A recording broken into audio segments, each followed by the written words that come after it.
Mutiara Hikmah Official, menyingkap hikmah di balik sunnah.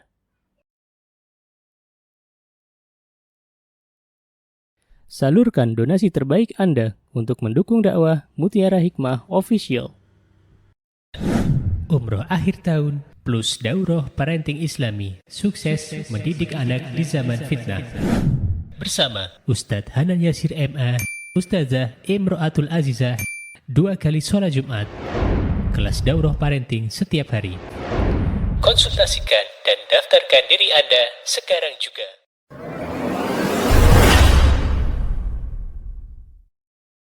Ibu yang saya cintai karena Allah, ayat 80 kemarin sudah saya bahas atau belum, G? Coba catatannya dibuka kembali. Karena kalau lihat dari topik pembahasan, sudah ada catatannya masing-masing. Baik. Kemudian mereka berputus asa nggak dengan keputusannya Nabi Yusuf? Sudah saya jelaskan belum? Berarti ayat 80 belum? Falamastai'asu minhu khalasu najiyah? Belum. 80 belum. Baik, berarti dari 79 ya, karena ini nanti ada hubungannya dengan kenapa Nabi Yusuf alaihissalam tidak mengatakan bahwa Benyamin itu seorang pencuri. Baik, saya bacakan dulu ayat 79, atau kita mau baca bareng-bareng. Yuk, ta'awud terlebih dahulu. A'udzu billahi minasyaitonir rajim. Bismillahirrahmanirrahim. Qala ma'adallahi an na'khudha إلا من وجدنا متاعنا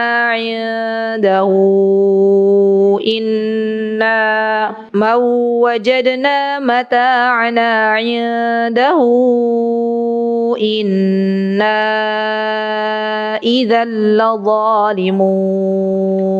Terus ayat 80. فَلَمَّا اسْتَيْأَسُوا مِنْهُ خَلَصُوا نَجِيًّا قال كبيرهم ألم تعلموا أن أباكم قد أخذ عليكم موثقا من الله ومن قبل ما فرطتم في يوسف فلن أبرح الأرض حتى يأذن لي أبي أو يحكم الله لي وهو خير الحاكمين.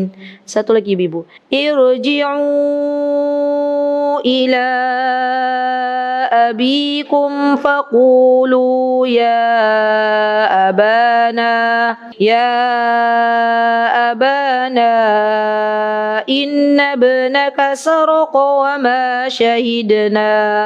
ma shahidna illa bima alimna wa ma kunna lil ghaibi hafidhin. Masya Allah, ibu-ibu yang saya cintai karena Allah, Al-Quran ini adalah obat. Baik obat bagi jasad kita ataupun obat bagi hati kita. Maksudnya bagaimana? Jadi kalau badan kita itu ada yang sakit ya, maka coba kita baca Al-Quran. Diniatkan menjadi syifa, dan itu diperbolehkan. Jadi kita baca, ya Allah saya mau baca Al-Quran, saya niat Al-Quran ini menjadi obat bagi sakit hamba, jasad. Jadi penyakit apa saja, baca Al-Quran, direnungi, ditadaburi, dan Al-Quran akan menjadi obat atas izin Allah Subhanahu wa Ta'ala. Yang kedua, bacaan Al-Quran itu adalah obat untuk hati kita. Barang siapa yang selama ini hidupnya gonjang-ganjing, tahu gonjang-ganjing betul? Gonjang-ganjing itu nggak pernah tenang, resah gitu ya. Maka coba baca Al-Quran, ditadaburi maknanya, maka Allah akan memberikan ketenangan di dalam hati. Subhanallah. Jadi kalau misalnya ada sesuatu dalam kehidupan kita ibu-ibu, sejatinya kita baru baca Al-Quran saja, tadabbur Al-Quran saja, itu sudah menjadi obat loh bagi kehidupan kita. Subhanallah. Dan terkadang orang berlomba-lomba untuk mencari obat yang jauh, padahal obat itu ada di dalam rumah kita, yaitu Al-Quran. Subhanallah. Cobalah jadikan Al-Quran mulai sekarang sebagai teman terdekat kita, karena kita tahu bahwa Al-Quran tidak akan pernah meninggalkan diri kita. Baik, surah Yusuf ayat 79, di sini saudara-saudaranya Nabi Yusuf ya, yaitu kakak-kakaknya Nabi Yusuf alaihissalam yang berjumlah 11 ya. Waktu itu mereka datang kepada Nabi Yusuf dan di antara mereka ada yang sengaja, ini memang skenario yang dibuat oleh Nabi Yusuf alaihissalam,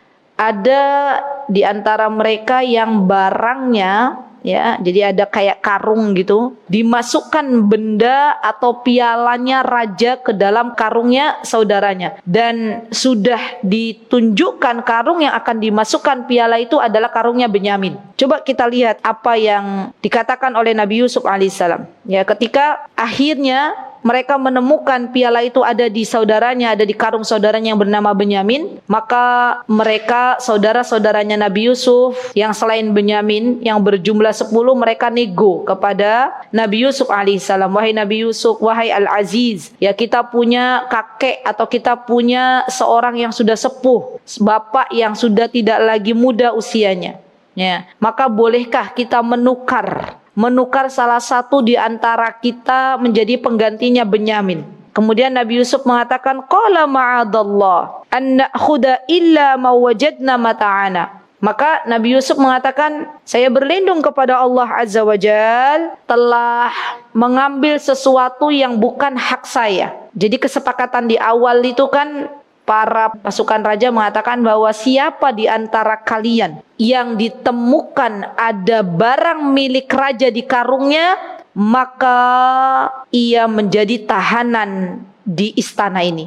Kesepakatannya begitu kan? Dan subhanallah, memang sudah direncanakan ibu-ibu, Nabi Yusuf itu ingin dekat dengan Benyamin. Karena Benyamin ini adalah saudara seibu dan seayah Nabi Yusuf alaihissalam. Kalau yang lain adalah saudara sebapak saja. Dan kata Nabi Yusuf alaihissalam, termasuk dari sebuah kezaliman, kita menangkap seseorang yang tidak terdapat piala raja di dalam karungnya. Subhanallah. Dan di sini Nabi Yusuf tidak menuduh Benyamin. Lihat teman-teman. Di sini Nabi Yusuf tidak mengatakan bahwa Benyamin telah mencuri barang milik istana, tidak. Tapi di sini disebutkan oleh Allah Subhanahu wa taala bahwa sesungguhnya barang tersebut memang diletakkan di karungnya Benyamin, dan siapapun yang barangnya ditemukan ya, piala raja ditemukan di karungnya, maka dia menjadi tahanan bagi istana. Lihat, jadi kalau ada orang berkata di luar sana bahwa Yusuf telah menuduh Benyamin mencuri, itu adalah sebuah kesalahan besar. Karena Nabi Yusuf tidak pernah berkata bahwa Benyamin seorang pencuri. Siapa yang nanti berkata bahwa Benyamin adalah seorang pencuri? Kakak-kakaknya. Nanti disebutkan di sini. Ya, Nabi Yusuf hanya mengatakan, kami termasuk orang-orang yang zalim manakala menangkap seseorang yang mana seseorang tersebut di dalamnya tidak ditemukan piala raja. Ya, subhanallah. Baik, kemudian di ayat ke-80 ibu-ibu disebutkan falamastai'asu minhu khalasu najiyya. Ya, setelah mereka benar-benar nego ya, minta kepada Nabi Yusuf alaihissalam untuk menukar salah satu di antara mereka, tapi Nabi Yusuf tidak mau memberikan, maka di antara qala kabiruhum, di antara anak yang paling besar dari putranya Nabi Yakub yang bernama Yahuda. Ya, nama anaknya itu namanya Yahuda. Jadi mungkin zaman dulu tuh huruf ya itu Yakub, Yusuf gitu ya. Yahuda itu lagi ngetren. Jadi anaknya Nabi Yakub yang pertama namanya Yahuda. Ya, di antara kakak paling sulung ya Bu ya, anaknya Nabi Yusuf yang sulung, putra Nabi Yusuf yang pertama, qala kabiruhum, subhanallah, yang namanya anak pertama itu luar biasa tanggung jawab ya. Biasanya begitu ya ibu-ibu. Di sini siapa yang anak pertama? Masya Allah, saya anak pertama dan terakhir karena tunggal. Masya Allah, anak pertama itu kan biasanya subhanallah dituntut untuk bertanggung jawab, gimana? Ya kan? Di mana-mana tuh. Tolong ya kak, jaga adik. Kalau adiknya melakukan kesalahan, kakak kenapa begini? Gitu. Sepertinya semua ada pada kakak pertama. Ya subhanallah. Tenang bu, jangan usah bersedih. Allah tuh maha melihat dan Allah maha membalas kebaikan. Dengan sabarnya ibu-ibu kadang gak enak jadi anak pertama, Allah akan balas dengan syurganya. Kalau kita ridho, itu syaratnya. Masya Allah. Baik, maka kata yang terbesar dari putranya Nabi Yakub yang bernama Yahuda, beliau berkata, alam ta'lamu, dia dia berkata kepada adik-adiknya yang berjumlah berapa? Selain Benyamin. Benyaminnya kan sudah ketangkep yang berjumlah 9, ya kan? Dia berkata kepada adik-adiknya, "Alam ta'lamu anna abakum qad akhadha 'alaikum mawthiqan minallah." Wahai adik-adikku, Masya Allah ya.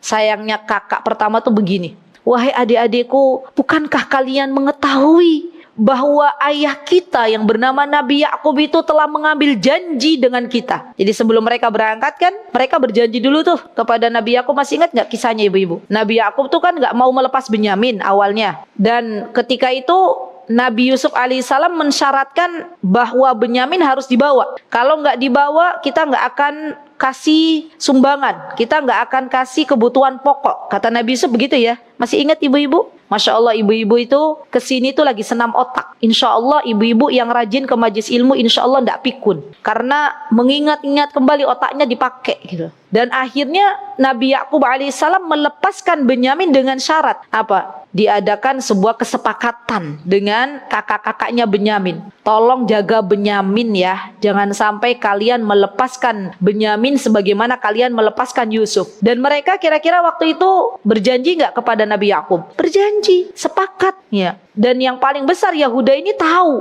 kalau pulang berarti kita mengingkari janji, nggak bawa Benyamin. Maka kakaknya yang paling besar Yahuda mulai ia memberikan ya nasihat kepada adik-adiknya. Ketahuilah wahai adik-adikku bahwa sesungguhnya kalian sudah mengambil janji dengan ayahmu yaitu Nabi Yakub, dengan ayah kita yaitu Nabi Yakub alaihissalam. Kita itu kata kakaknya ma farrattum fi Yusuf. Kita tuh sudah bikin kesalahan. Wah, Masya Allah ya. Ini luar biasa. Ibu-ibu yang anak pertama dulu sering nasihatin adiknya atau seringnya bertengkar sama adiknya? Oh, dua-duanya. Masya Allah. Tapi ketahuilah bahwa seorang kakak itu ketika memberikan nasihat itu tanda sayang. Ya, nggak ada yang namanya kakak itu memberikan nasihat bukan karena tanda sayang, pasti itu karena tanda sayang. Dek, tolonglah dek, kamu tuh yo nurut toh dek, gitu ya. Dan biasanya adiknya kadang mengiyakan, kadang apa? Nyepelein, Masya Allah. Baik. Nah, waktu itu kakaknya berkata, ingat kita tuh ya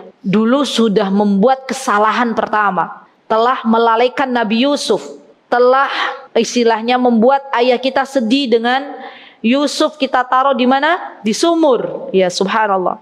Maka kata beliau memiliki rasa malu yang sangat tinggi Yahuda ini. Ya, dan beliau mengatakan falan abrahal ardo hatta ya'dana li abi au yahkumallahu li. Kata Yahuda, putra pertamanya Nabi Yakub, saya tidak akan pulang ke rumah. Ya, subhanallah ya ibu-ibu. Jadi seorang anak pertama tuh memiliki tanggung jawab yang besar, memiliki rasa malu yang luar biasa. Saya tidak akan pulang deh ketemu abi, ketemu bapak, ketemu papa, ketemu ayah gitu ya. Sampai Benyamin ikut pulang juga. Atau sampai Allah memutuskan keputusan ini. Jadi Yahuda nggak mau pulang menemui ayahnya. Karena merasa dia membuat kesalahan untuk yang kedua kalinya. Jadi yang pertama sudah membuat kesalahan dengan melalaikan Nabi Yusuf. Yang kedua membuat kesalahan dengan tidak membawa Benyamin ke hadapan Nabi Yakub alaihi salam. Maka Yahuda pun tidak akan pulang sampai Allah memberikan keputusan. Kemudian di sini huwa khairul hakimin, dan Allah Azza wa Jalla adalah zat yang maha memberikan keputusan. Jadi ibu-ibu, kalau kita memiliki sebuah masalah, itu kan masalahnya ada di depan gitu loh. Ibu-ibu pernah gak sih dalam hidup itu benar-benar ada masalah yang perlu diputuskan dengan secepatnya, keputusannya? Saya mau tanya, apa yang dilakukan oleh ibu-ibu? Ada nih di depan kita nih, berapa menit lagi nih kita memang harus bisa memutuskan gitu, belok kanan atau belok kiri gitu. Tetap di tempat atau jalan gitu.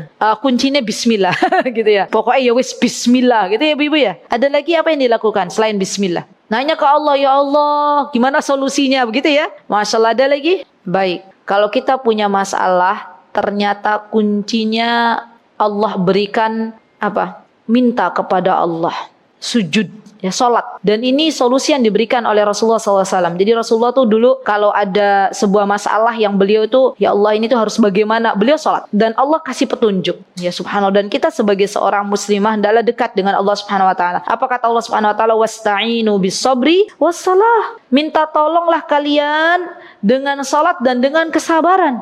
Subhanallah.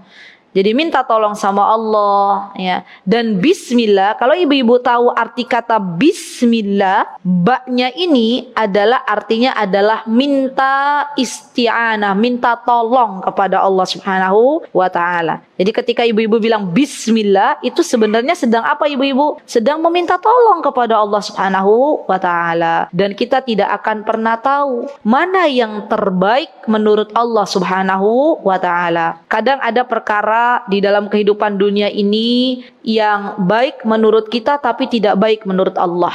Sebaliknya, tidak kita harapkan menurut kita tapi ternyata itu baik menurut Allah Subhanahu wa taala. Jadi kita serahkan kepada Allah Azza wa Jal. Baik. Kemudian kata Yahuda, dia berkata kepada adik-adiknya, "Irji'u ila abikum." Wes, kalian pulang aja, ayo hadapi ayahmu, sudah pulang gitu ya. Faqulu ya abana, dan katakan kepada Nabi Yakub, katakan kepada ayah kita, ya abana, wahai ayah kami, inna ibnaka sarak. Lihat, Yahuda berkata kepada adik-adiknya, nanti kalau pulang ke rumah tolong katakan kepada ayah kita yaitu Nabi Yakub, katakan bahwa inna ibnaka, maksudnya anakmu, yang dimaksud dengan anakmu di sini adalah Benyamin, itu sarak, telah mencuri. Siapa yang menuduh dengan keji? Apakah Nabi Yusuf atau Yahuda? Yahuda. Ya. Inna ibnaka sarak, bahwa sesungguhnya anakmu yang bernama Benyamin itu sarak, telah mencuri. Wa ma syahidna illa bima alimna wa ma kunna lil ghaibi hafidhin. Kata kakaknya, wa ma syahidna bima alimna, dan tidaklah kami memberitahu ini kecuali apa-apa yang kami ketahui, ya. Wa ma kunna lil ghaibi hafidhin, dan sesungguhnya kita tidak mengetahui hal-hal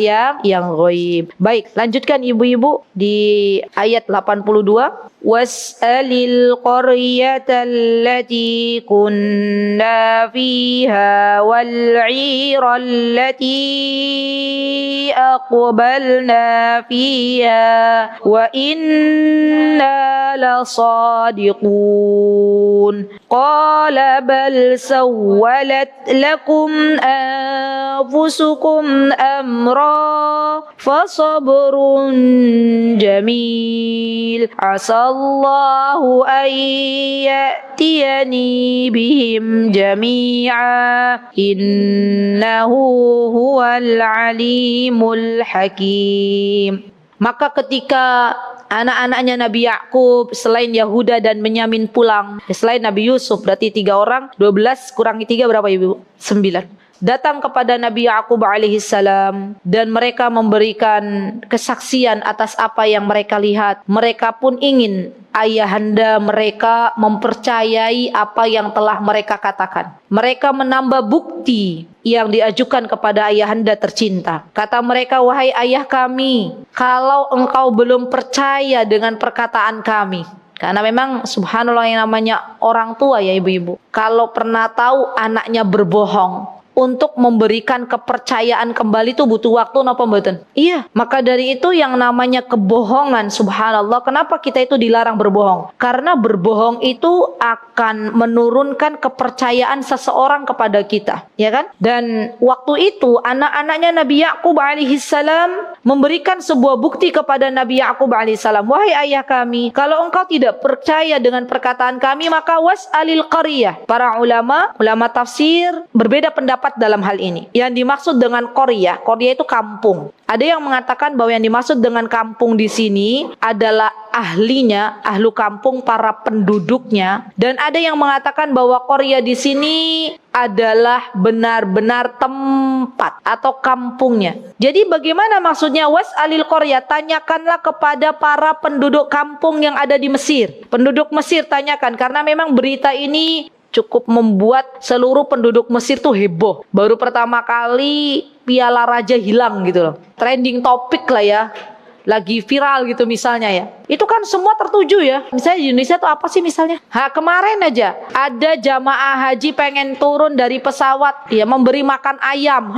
Itu kan menjadi berita yang heboh gitu nggak Bu? Ya kan semua orang pengen lihat kayak mana orangnya gitu ya. Kok iso sudah di atas pesawat pengen turun ngasih makan ayam gitu kan. Masya Allah. Nah itu dulu begitu. Jadi geger beritanya bahwa ada seseorang ya yang mengambil pialanya raja. Ya subhanallah. Maka kata anak-anaknya Nabi Yakub alaihissalam, kalau bapak nggak bertanya, tanyakan aja kepada para penduduk Mesir. Mereka tahu kok berita ini. Dan ada yang mengatakan ulama bukan hanya bertanya kepada penduduk Mesir, tapi tanyakanlah kepada Mesir itu sendiri. Maksudnya ini kiasan. Jadi kata ulama, bahkan mungkin pohon-pohon Mesir kalau bisa berkata, mereka juga akan bersaksi bahwa anakmu itu pencuri gitu. Jadi ini sebagai tanda bahwa mereka itu ingin ayahnya percaya dengan apa yang mereka katakan. Kemudian mereka berkata, was'alil qaryata allati kunna fiha wal 'ira allati aqbalna fiha. Dan menjadi bukti yang kedua, wahai ayah kami, adalah para rombongan dagang. Ya, jadi dulu itu memang Mesir termasuk jalur yang strategis yang biasa digunakan untuk para kafilah atau rombongan dagang. Ya, Masya Allah. Sebagaimana kalau di Indonesia jalur strategis kita itu ada di mana, ibu-ibu? Di Surabaya, ya kan? Kemarin ketika kami diberikan kesempatan untuk safari dakwah ke Jawa Timur, ya Masya Allah, kami sempat ke Gresik juga, sempat ke Surabaya juga. Masya Allah, saya lihat banyak sekali kayak peti-peti yang buat ngangkut kontainer-kontainer besar itu untuk ke pelabuhan. Masya Allah, di jalan tuh itu di tol loh Bu, itu banyak truk-truk besar gitu. Masya Allah, saya bilang ya Allah, ternyata di Jogja itu ngangeni gitu ya.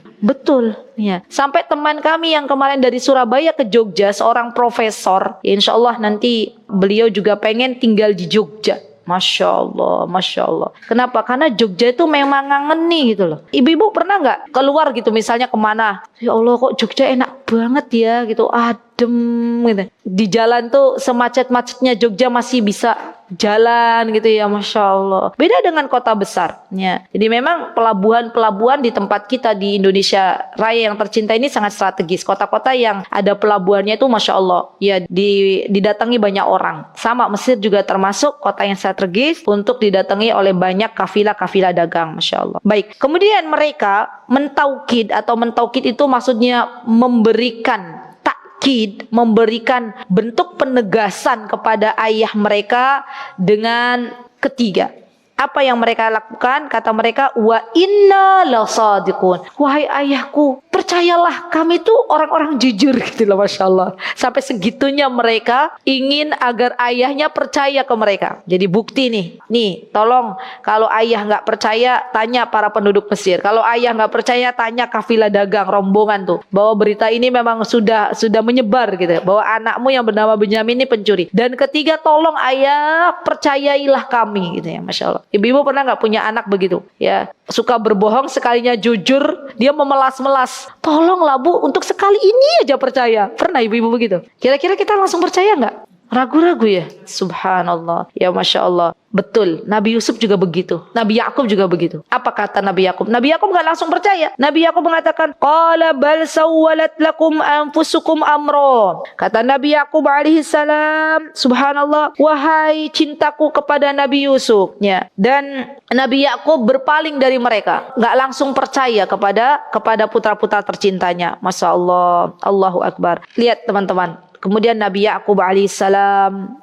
menjadi seorang yang bersandar kepada Allah Subhanahu wa taala, menjadi orang yang dekat dengan Allah Subhanahu wa taala. Apa kata Nabi Yakub? Fasabrun jamil. Sabar itu indah. Kata para ulama, ibu-ibu, sabar yang jamil, sabar yang indah itu adalah sabar yang tidak disertai dengan keluh kesah. Masya Allah. Jadi kalau kita masih berkeluh kesah, berarti sabar kita belum bagus. Masya Allah. Kenapa Toyo? Suamiku begitu.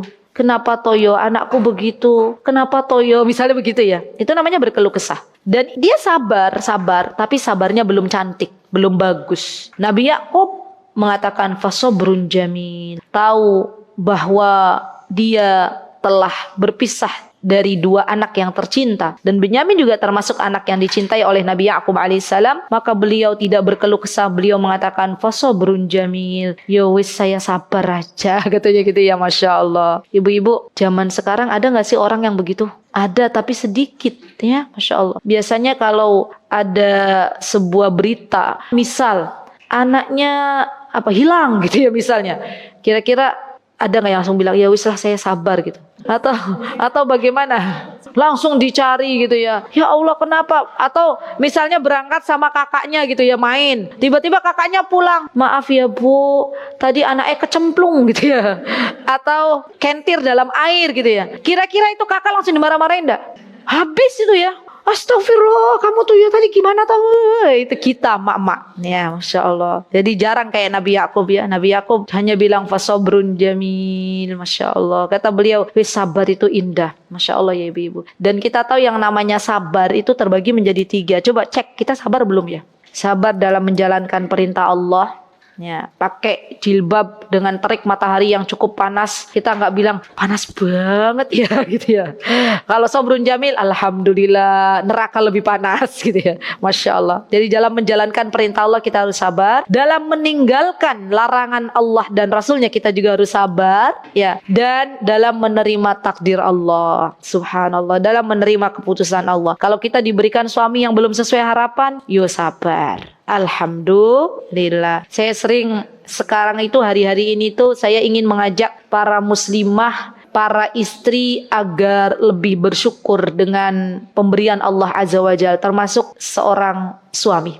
Ya, karena terkadang suami itu ujian bagi kita. Bukan hanya anak-anak ibu-ibu, pasangan hidup juga ujian. Ya, Masya Allah. Jadi yang diminta itu kita sabar dulu. Sabar dulu. Sabar minta sama Allah. Ya Allah, Engkau yang menggenggam hati suami hamba, wahai Robku, berikanlah kepada suami hamba petunjuk. Engkau yang membolak-balikan hati suami hamba, wahai Robku, berikanlah kepada suami hamba keluasan hati agar bisa menerima hidayahmu. Kita bersabar dan berdoa. Dan sabarnya seorang istri, ridhonya seorang istri dengan pemberian Allah yang tidak sesuai harapan itu baik di mata Allah. Allah tidak tidur, Allah akan berikan kepadanya surga. Subhanallah. Jadi bersabarlah, dunia hanya sebentar. Sampai kapan kita bersabar ibu-ibu? Sampai Allah wafatkan kita. Bisa sampai 1 menit lagi, 2 menit lagi, atau setengah jam lagi. Sabar. Ya, Masya Allah. Baik, maka kemudian Nabi Yakub ya, beliau bersabar atas hilangnya 2 putra yang tercinta, subhanallah. Dan beliau berdoa kepada Allah. Ini langkah selanjutnya ibu-ibu. Jadi kalau kita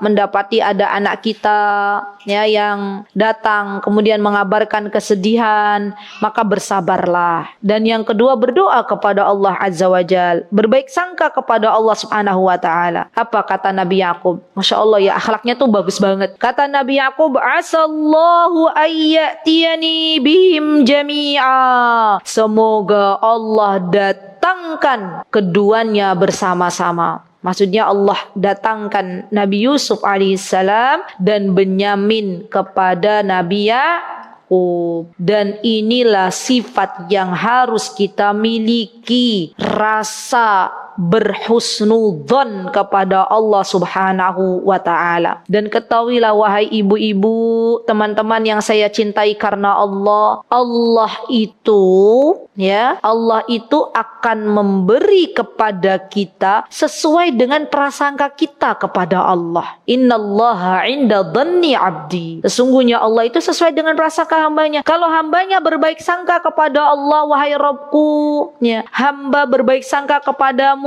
Engkau akan menjaga kehidupan anak-anakku. Allah jaga. Wahai Rabbku, hamba berbaik sangka kepadamu, Engkau akan memberikan hidayah kepada suamiku. Allah kasih hidayah. Wahai Rabbku, hamba berbaik sangka kepadamu, Engkau akan menjadikan hamba untuk menjadi orang yang lebih baik. Allah kasih hidayah. Wahai Rabbku, hamba berbaik sangka kepadamu bahwa usaha hamba dan suami hamba akan Engkau sukseskan, maka Allah akan sukseskan. Sebaliknya, ketika kita berburuk sangka kepada Allah, dan ini adalah sifat yang tercela yang dimiliki oleh seorang hamba, ya, maka Allah pun akan memberi apa yang menjadi prasangka. Seorang hamba berkata kepada Allah, sepertinya usahaku bakalan gagal, maka Allah akan gagalkan. Sepertinya anakku ki ora solih, maka Allah tidak solihkan anaknya, ya. Jadi catat baik-baik ibu-ibu di buku catatan, berbaik sangkalah kepada Allah. Ini penting banget ini. Dan ini bukan hanya teori, tapi memang harus benar-benar dipraktekkan dalam kehidupan kita sehari-hari, diamalkan. Wabil khusus bagi seorang ibu, ya, perbanyak positive thinking, berpikir baik, ya, berbaik sangka kepada Allah, karena terkadang pikiran seorang ibu, ya, itu baru hanya pikiran ibu-ibu, akan terjadi gitu loh. Iya nggak ibu-ibu? Dan itu sebenarnya adalah prasangka buruk kepada Allah Subhanahu wa taala. Daripada kita berprasangka yang tidak-tidak, daripada kita berprasangka buruk kepada Allah, lebih baik kita berprasangka baik kepada Allah Subhanahu wa taala. Lihat Nabi Yakub alaihissalam, ketika beliau tahu bahwa takdir yang Allah tetapkan tidak sesuai dengan harapan. Harapannya beliau, Benyamin kembali kepada beliau. Tapi ternyata Allah ingin menguji Nabi Yakub seberapa besar sabarnya Nabi Yakub alaihissalam. Dan memang terkadang ibu-ibu di dunia ini kita itu diuji oleh Allah karena Allah ingin tahu seberapa sabar kita. Tadi seperti saya contohkan, suami kita belum Allah solihkan, ya. Maka itu sebenarnya ujian bagi kita. Allah ingin melihat seberapa sabar sih kita. Apakah kita tetap berbakti kepada suami kita walaupun suami kita tidak sesuai dengan harapan, atau kita menjadi istri yang durhaka, misalnya. Atau misalnya kita diuji dengan seorang anak. Anak tidak sesuai dengan harapan, apakah kita tetap berkewajiban memberikan sesuatu yang menjadi haknya anak atau kita menelantarkannya? Itu semuanya adalah ujian bagi kita. Ya, Masya Allah. Baik, kemudian Nabi Yakub mengatakan innahu huwal alimul hakim. Subhanallah. Kata Nabi Yakub alaihissalam, dan sesungguhnya Allah azza wa jal adalah zat yang maha mengetahui, al-alim. Dan ini bagian dari sifatnya Allah subhanahu wa ta'ala. Melihatnya Allah, penglihatan Allah itu berbeda dengan penglihatan kita. Tidak ada satupun dari sifat Allah yang sama dengan sifat makhluknya. Laisa kamitslihi syai'. Kalau kita, saya bisa melihat apa yang di depan saya, tapi saya tidak bisa melihat apa yang di belakang saya. Saya harus muter begini, gitu ya. Kan harus muter. Tapi itu tidak bagi Allah. Allah bisa melihat gitu loh. Melihat apa yang ada di belakang saya, apa yang ada di depan, apa yang ada di samping, apa yang ada di sebelah kiri saya. Allah bisa melihat. Kita, penglihatan kita terbatas. Kita tidak bisa melihat apa yang ada di tempat satpam perumahan Green Hill saat ini. Dari sini, dari masjid ini. Bisa nggak kita lihat? Tidak bisa. Tapi Allah maha melihat. Ya. Jadi penting bagi kita ibu-ibu untuk mengajarkan kepada anak-anak kita bahwa sifatnya Allah itu berbeda dengan apa yang dimiliki oleh kita. Sama-sama lihat, tapi penglihatan Allah lebih luas daripada penglihatan kita. Sampai-sampai Rasulullah mengatakan bahwa Allah Azza wa Jalla itu bisa melihat semut hitam yang berjalan di atas batu hitam di dalam kegelapan. Kalau kita mau melihat semut hitam di dalam kegelapan berjalan di batu hitam, butuh senter nggak? Butuh, mana gitu ya. Itu bisa loh jadi permainan dengan anak-anak gitu. Jadi ibu-ibu malam-malam, nak, ayo nak, nih nak, kita cari semut gitu ya. Kemarin tuh di tempat kami ada permainan ibu dan anak, itu bagus banget.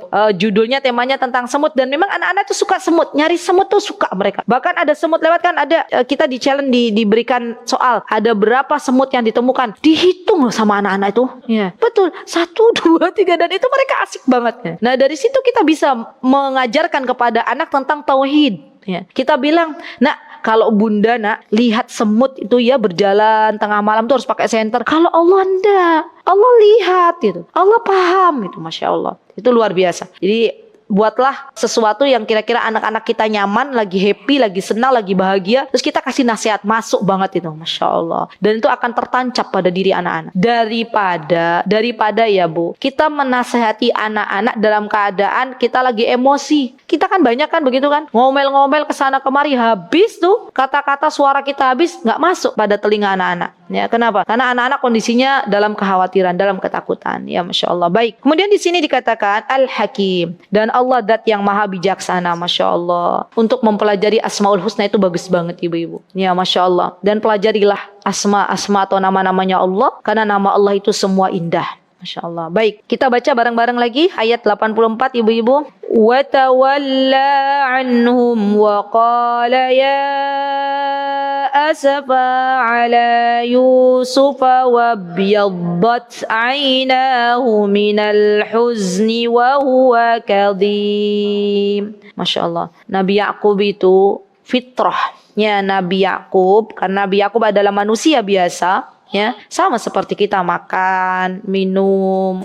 Maka Nabi Yakub juga bersedih. Sama ketika kita mendapatkan sesuatu yang tidak sesuai harapan atau kita mendengar kabar duka, kan kita sedih ya ibu-ibu ya. Rasulullah SAW juga pernah bersedih, menangis pernah. Kapan Rasulullah menangis? Ketika putra beliau diambil oleh Allah Subhanahu wa taala. Ya, ketika Ibrahim, putranya beliau diambil oleh Allah Subhanahu wa taala, Rasulullah menangis, meneteskan air mata. Tanda sayangnya Rasulullah sallallahu alaihi wasallam kepada Ibrahim. Maka Nabi Yakub ketika kehilangan Nabi Yusuf dan Benyamin tuh nangis. Apalagi kehilangan Nabi Yusuf, nangis sampai akhirnya matanya putih, bola matanya jadi buta. Ya, karena tiap hari menangisi Nabi Yusuf, sedih gitu. Bukan karena beliau tidak ridho, bukan, tapi karena sedih. Sedih, ya Allah, sedih karena Nabi Yakub ini yakin banget bahwa Nabi Yusuf tuh belum meninggal. Dari mana Nabi Yakub yakin bahwa Nabi Yusuf belum meninggal? Dari baju yang dibawa oleh kakak-kakaknya waktu itu. Kan bajunya itu belum terkoyak. Bajunya oleh kakak-kakaknya hanya dilumuri darah. Dan Nabi Yakub berpikir, bagaimana serigala mau menerkam seseorang tapi bajunya kok belum terkoyak gitu lah. Subhanallah. Dan itulah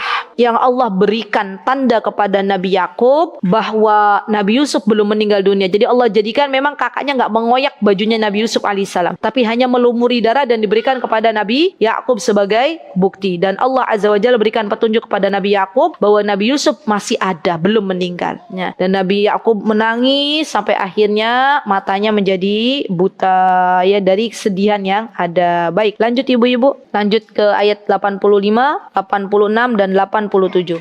Baik. Qalu tallahi tafta'u tadhkuru Yusufa hatta takuna haradan aw takuna minal halikin. Qala innama ashku bathi wa huzni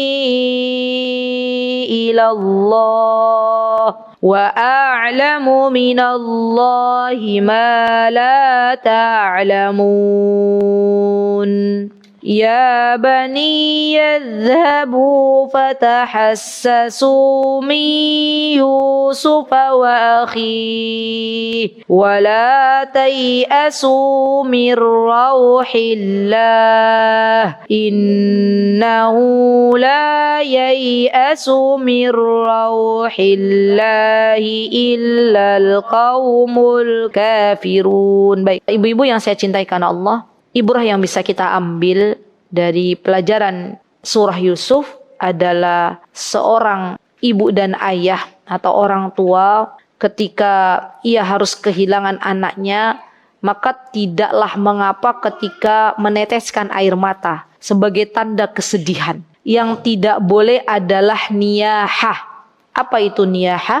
Niyahah adalah ia merobek-robek baju, ya, menampar-nampar pipi sebagai bentuk dari kesedihan. Itu tidak boleh. Tapi kalau hanya meneteskan air mata, maka itu diperbolehkan oleh para ulama. Ya, jadi Nabi Yakub alaihissalam beliau menangis, ya, dan beliau bukan hanya menangis, tapi beliau juga mencoba untuk innama ashku bathi wa huzni. Lihat, kata beliau ashku itu saya mengadukan permasalahan wa huzni dan kesedihanku hanya kepada Allah azza wajalla. Lihat teman-teman, orang tua seberapa pelik dia menghadapi masalah anak-anaknya. Dan yang paling mengerikan itu ibu-ibu zaman sekarang, anak-anak, subhanallah, ini yang paling ngeri ya. Dan ini insya Allah bukan berita yang tidak jelas, tapi ini insya Allah berita yang benar, bahwa banyak di antara anak-anak zaman sekarang itu yang menyukai sesama jenis, baik perempuan suka perempuan atau laki-laki suka laki-laki.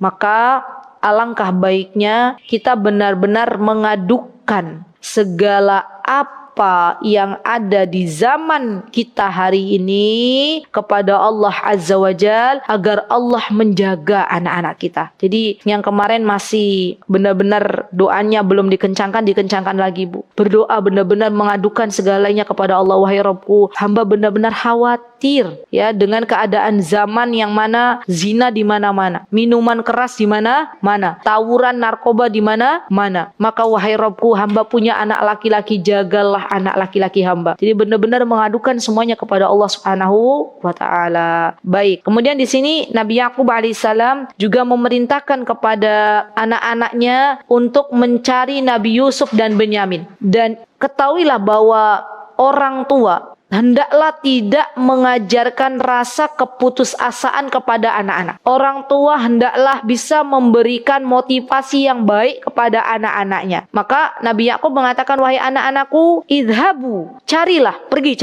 Fatahassasu, ya. Coba cari berita di mana sekiranya Benyamin itu bisa ditemukan kembali, Nabi Yusuf bisa ditemukan kembali. Orang tua yang baik adalah orang tua yang senantiasa memberikan semangat kepada anak-anaknya, memberikan motivasi kepada anaknya. Bukan justru orang tua yang menggembosi anak-anaknya. Justru orang tua yang akhirnya anak-anaknya tidak mau percaya diri karena telah dibuli oleh orang tuanya sendiri. Dan subhanallah ya akhwat, Nabi Yusuf alaihissalam dan Benyamin dijaga oleh Allah Subhanahu wa ta'ala, dan kelak nanti dipertemukan dengan Nabi Yakub. Nabi Yakub alaihissalam memerintahkan saudara-saudaranya Benyamin dan Nabi Yusuf untuk mencari Benyamin dan Nabi Yusuf alaihissalam. Wala tayasu mir rauhillah, lihat, dan janganlah berputus asa dari rahmatnya Allah Subhanahu wa ta'ala. Jadi kita sebagai orang tua, seberapapun pelik masalah, jangan berputus asa dari rahmatnya Allah. Dan kita pun katakan kepada anak-anak kita, dan ini pendidikan karakter ibu-ibunya, pendidikan yang baik yang harus kita berikan kepada anak-anak. Jadikanlah anak-anak kita itu tangguh dalam menghadapi masalah. Ya. Jangan sampai kita menjadi orang tua yang hanya memikirkan akademik bagi anak-anak kita. Karena yang namanya anak-anak itu suatu hari kelak dia pasti akan menghadapi berbagai macam masalah. Apalagi sampai nanti tiba saatnya kadang orang tua memondokkan anaknya. Iya enggak? Zaman sekarang kan banyak tuh. Kemarin beberapa hari yang lalu saya banyak menjumpai kawan-kawan yang mengantarkan putra-putrinya ke pondok pesantren. Maka di antara bekal yang harus diberikan oleh orang tua kepada anak-anak, kepada putra-putrinya adalah bagaimana menjadikan anak-anaknya itu tangguh. Ya, jangan kalian wahai anakku seberapapun pelik nanti masalah yang kalian temui di pondok pesantren, jangan berputus asa dari rahmat Allah. Dan itu harus sering kita berikan kepada anak-anak. Sehingga anak-anak dimanapun berada, walaupun sudah tidak lagi bersama kita, mereka tetap sandarannya Allah. Mereka tetap ingat nasihat kita, ya, bahwa sesungguhnya ada Allah yang akan memberikan solusi. Jangan berputus asa dari rahmat Allah Subhanahu wa taala. Masya Allah. Baik. Sedikit lagi nih ya, Mbak ya. Innahu la yai'asu mir rauhillahi illal qaumul kafirun. Dan sesungguhnya tidaklah yang berputus asa dari rahmat Allah melainkan orang-orang yang tidak percaya kepada Allah, melainkan orang-orang kafir yang tidak beriman kepada Allah Subhanahu wa ta'ala. Jadi sifat kita sebagai orang yang beriman kepada Allah Azza wa Jal, hendaklah kita tidak berputus asa dari rahmatnya Allah. Hendaklah kita berbaik sangka kepada Allah. Hendaklah kita mengadukan masalah hanya kepada Allah. Apakah di sini